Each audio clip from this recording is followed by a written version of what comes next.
एक बार सब लोग दिल से जोर से भारत माता का जयकारा लगाएंगे।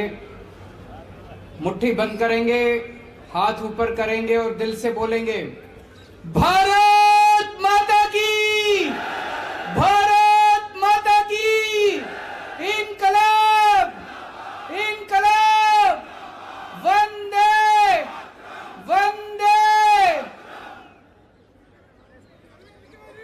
मंच पे मौजूद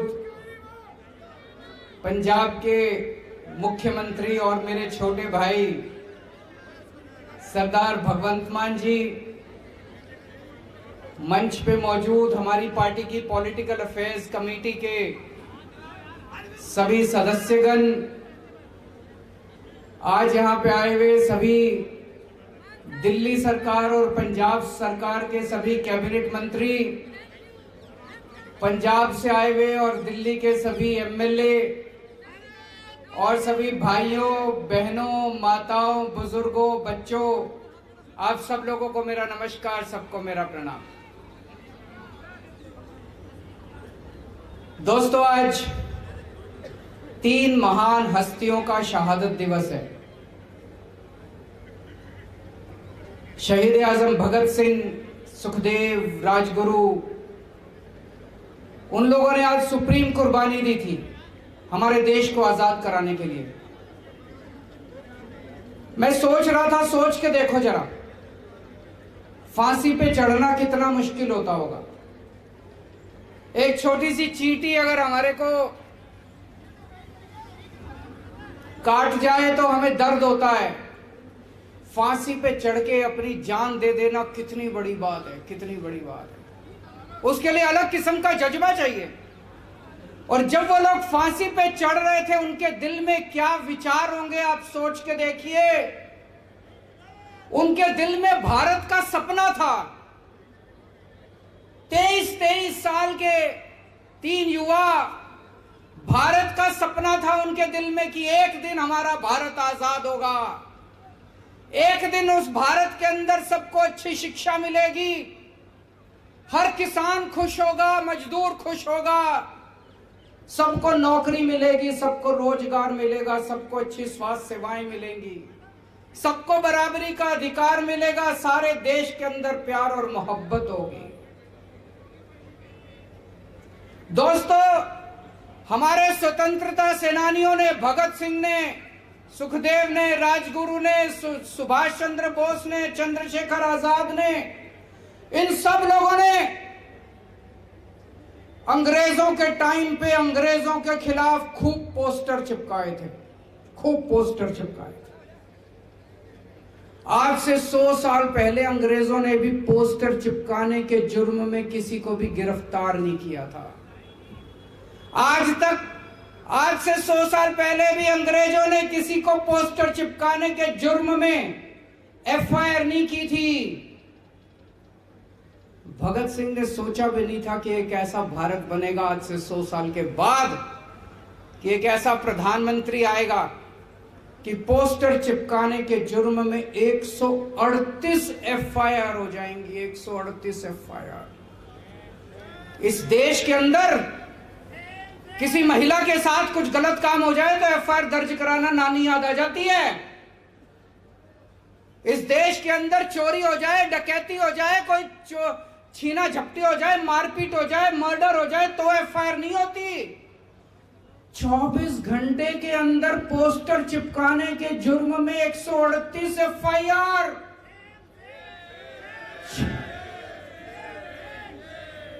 6 लोगों को गिरफ्तार कर लिया कहते हैं।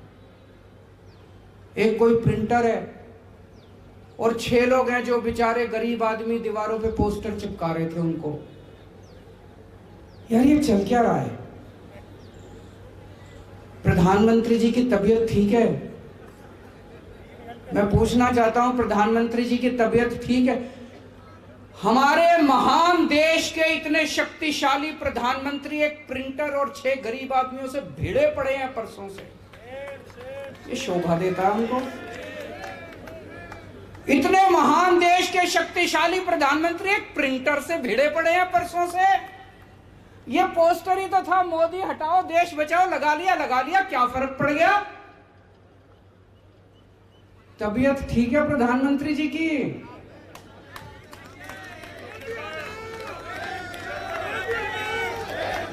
इतना डर किस बात का डर है प्रधानमंत्री को? इतनी इनसिक्योरिटी, इतने इनसिक्योर हैं, लोगों को पकड़ पकड़ के जेल में डाल रहे हैं। एक मेरे को बीजेपी वाला मिला,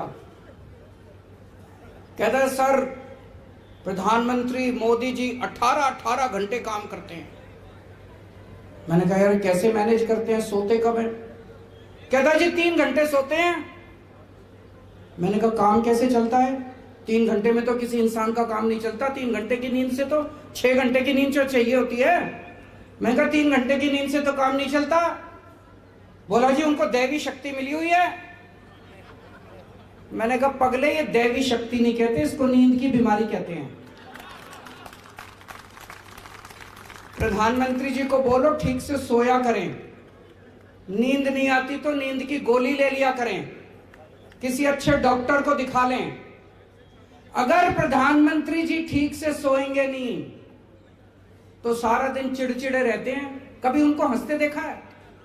सारा दिन चिड़चिड़े रहते हैं, गुस्सा आया रहता है, इसको जेल में डालो, इसको जेल में डालो, उसको सवेरे से शाम तक बस जेल में डालो, जेल में डालो, जेल में डालो।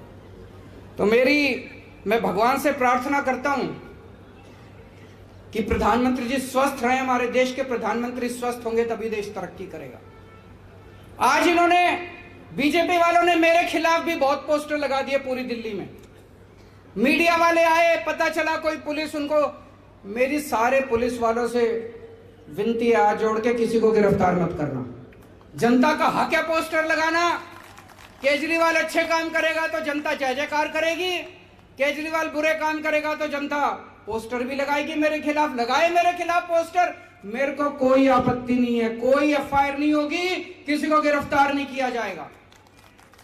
और मैं प्रधानमंत्री जी से निवेदन करता हूं, उन बेचारों को छोड़ दो यार, वो 6 गिरफ्तार कर रखे हैं, उनको छोड़ दो। थोड़ा सा मोदी जी थोड़ा बड़ा दिल दिखाओ, उन 6 को छोड़ दो, गिरफ्तार कर रखे हैं उन लोगों को। हैं जी, अभी आएंगे उस पे। आज देश की सबसे बड़ी समस्या भ्रष्टाचार है। इतना भ्रष्टाचार हो गया, इतना भ्रष्टाचार हो गया।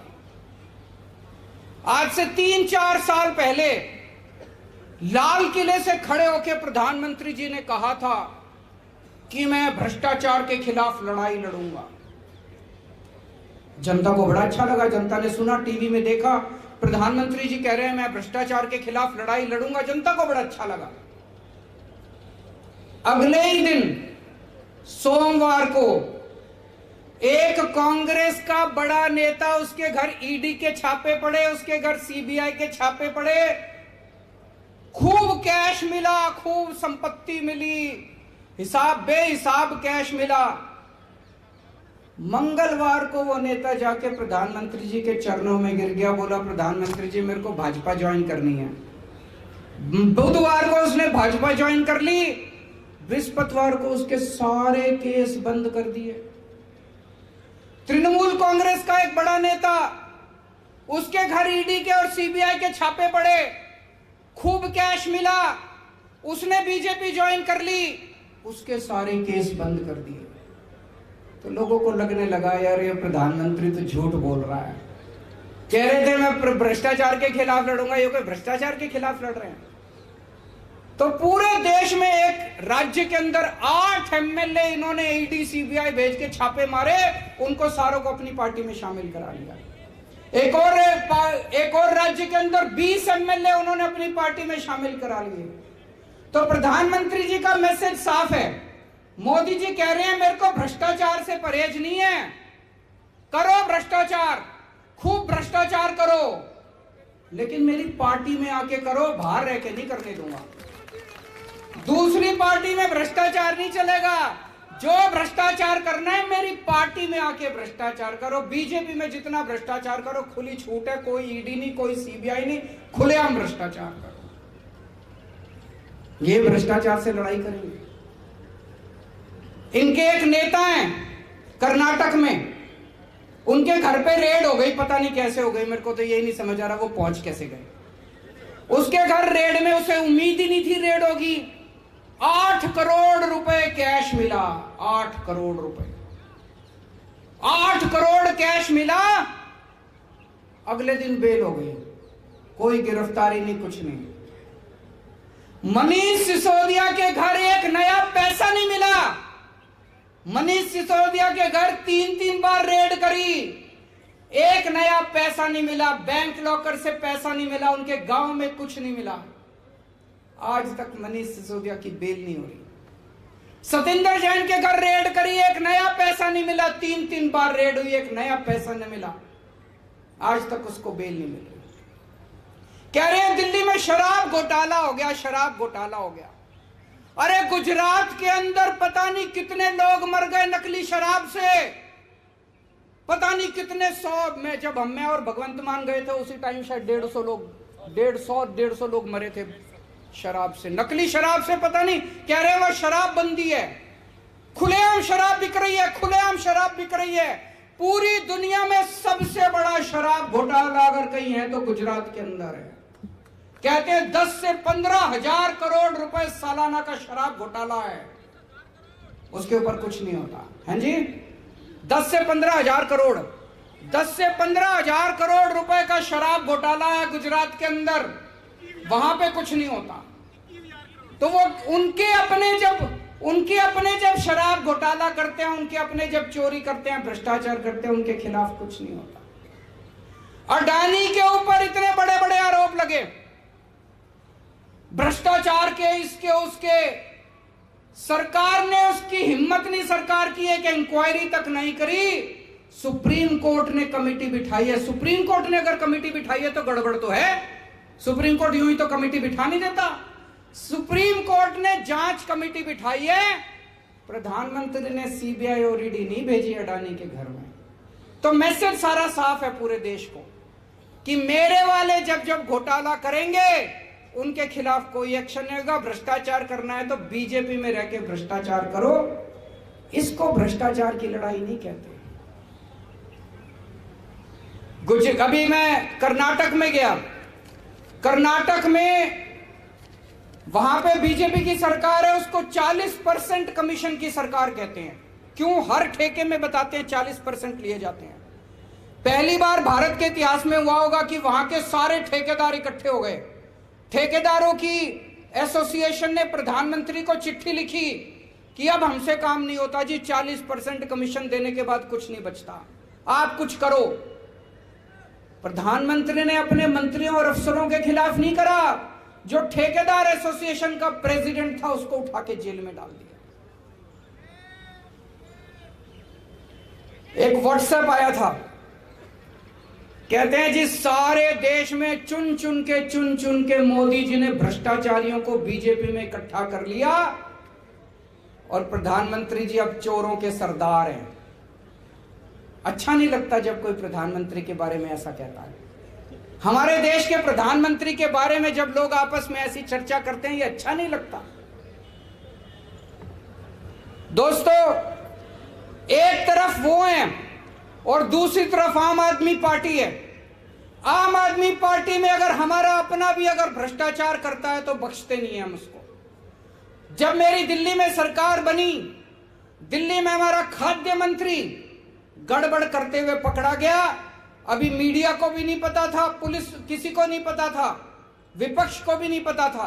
मैंने अपने खाद्य मंत्री का मामला सीबीआई को सौंप दिया खुद ब खुद और उसको अपनी कैबिनेट से निकाल दिया। भगवंत मान साहब ने थोड़े दिन पहले, इनका सेहत मंत्री, उसके खिलाफ इनको पता चला, उन्होंने अपने आप से सेहत मंत्री को हटा के पुलिस को सौंप दिया। अभी थोड़े दिन पहले एक एमएलए पंजाब के अंदर गड़बड़ करता हुआ पाया गया, अपना खुद का एमएलए इन्होंने पकड़ के उसको पुलिस को सौंप दिया। मोदी जी अगर ईमानदारी सीखनी है तो आप आम आदमी पार्टी से ईमानदारी सीखिए, नहीं तो ये भ्रष्टाचार और ईमानदारी की बातें आपके मुंह से अच्छी नहीं लगती।